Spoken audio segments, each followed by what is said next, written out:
Hello! Welcome sa channel na ito. Ito yung G Solutions at sa pagkakataong ito muli, mag-solve tayo ng circuit problem. Ito yung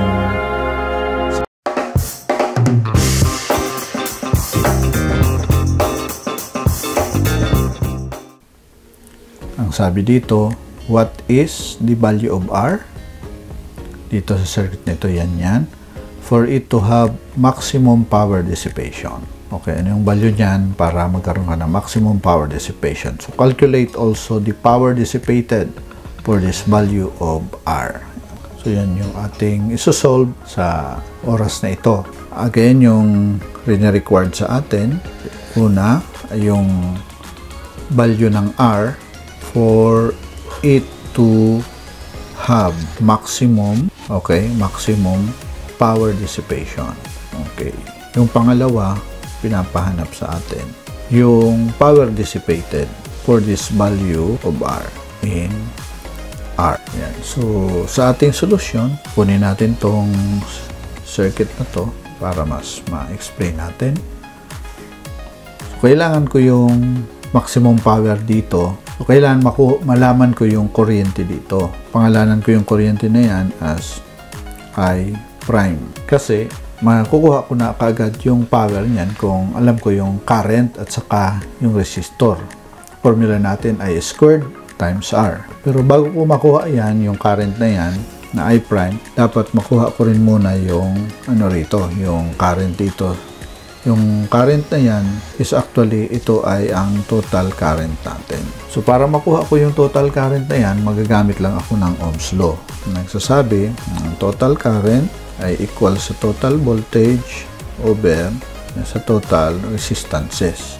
Yung total voltage ko, obvious naman, ay 10 volts. So, wala nang problema. Kaya pwede kong isulat na kagad all over total resistances. Ano yung total resistances ko? Dito sa circuit na ito, makikita mo na naka-series to. Tapos pag nakuha ko yan, yung ano niya, naka-parallel dito sa 8 ohms. Pag nakuha ko yung total resistances ng parallel na yan, naka-series naman siya ngayon sa 2 ohms.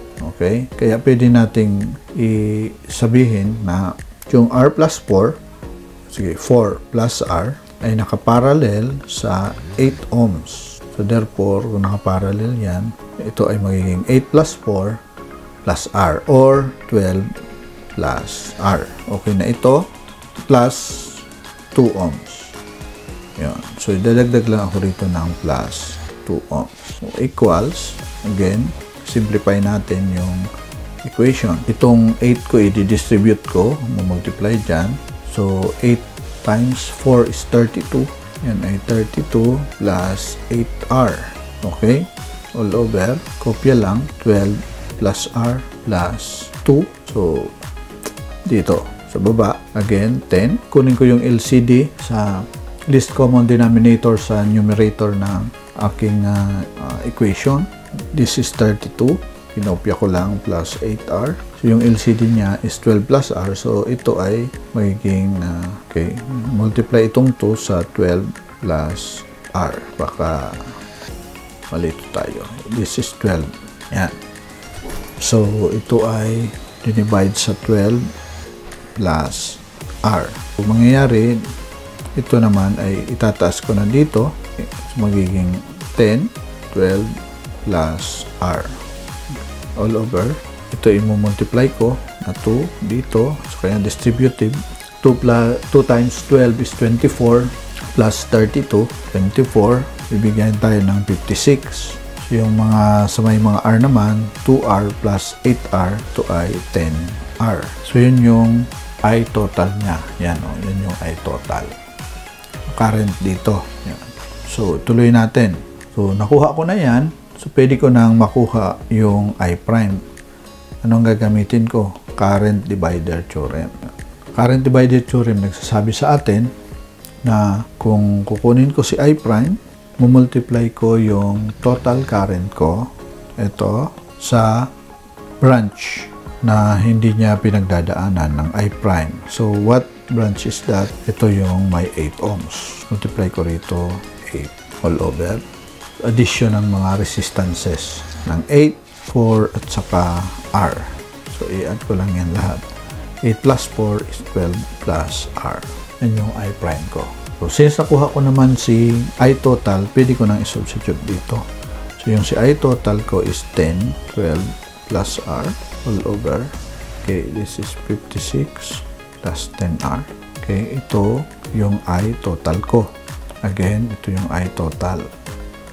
So, si I total ko ay multiplied ko kay 8, no? All over 12 plus R. So, si 12 plus R ko, kitang-kita naman na magka-cancel to yan at saka yan. Okay? So, yung tira ay 80 all over 56 plus 10R. So, yan yung I prime ko. So, importante yan kasi kukunin ko na yung power. So, yung power ko is I prime squared times R dito sa branch na ito. Yan. So, yung I prime ko, substitute ko lang 80 yan, over times R all over 56 plus 10R. So, actually, yung ano ko rito, this is, ito ay squared siya. Okay, so magbibigay sa akin ng 80 times 80, how much? 6,400. So, this is 6,000. Ito ay 6,400R all over 56 plus 10R. So, yan na yung P. So, yan yung power ko dyan dito. Pero, hindi yan yung maximum power ko. Kaya, para makuha ko yung maximum power, kailangan yung P ko ay i-differentiate ko with respect to R. So, i-differentiate your P with respect to dr. Tapos, equate ko siya sa 0 para, diba ito yung nag-ano sa akin ng maximum or minimum value. Maximum or minimum, diba? To get the maximum, para makuha ko yung maximum value niya. Yan. So, ito, i-differentiate ko to. Yan.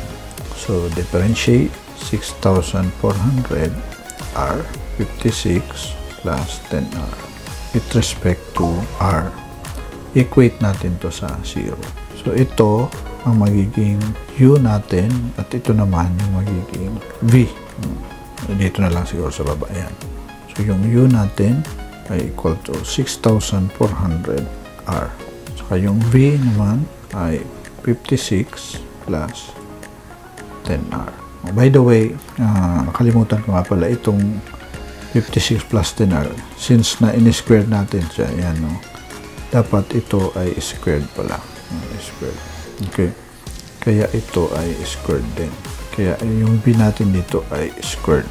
So, para makuha natin yung differentiation ng U, bakit ko nga pala ginagawa ito? Kasi yung ano natin, yung differentiation natin is U over V. Okay. Ang differentiation ng U over V ay B du minus U dB, okay, all over B squared.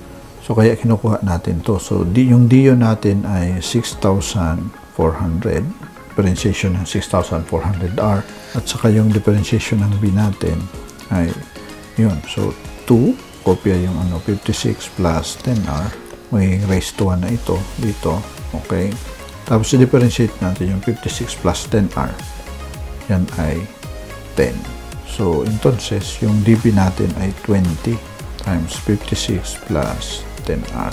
Ito na tayo. So, yun, kita natin yan. So, kunin na natin yung differentiation ng U over B.